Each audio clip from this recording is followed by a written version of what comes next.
Kidney রোগ নির্ণয়ের পর আমরা কি করতে পারি বা আমাদের করণীয় কী, তা নিয়েই আজকে আমি আপনাদের সাথে আলোচনা করতে যাচ্ছি।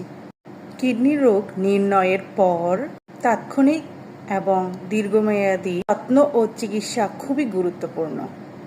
যেহেতু এটা কিডনি রোগ হয়েছে বা নির্ণয় হয়েছে, তাই প্রথম থেকেই ডক্টরের নিয়মকানুন মেনে চলতেই হবে। কিডনির সমস্যা থাকলে আমরা নেফ্রোলজিস্ট ডক্টর দেখাতে পারি। নেফ্রোলজিস্টের পরামর্শ অনুযায়ী কিডনি রোগীদের চলতে হয়। তাই ডক্টর যে অর্ডার দেবে সেই অর্ডার অনুযায়ী রক্ত পরীক্ষা, প্রস্রাব পরীক্ষা, আলট্রাসোনোগ্রাফ বা অন্যান্য যে কোনো পরীক্ষা যদি দিয়ে থাকে ডক্টর, তার অর্ডার অনুযায়ী আমাদের এই পরীক্ষাগুলো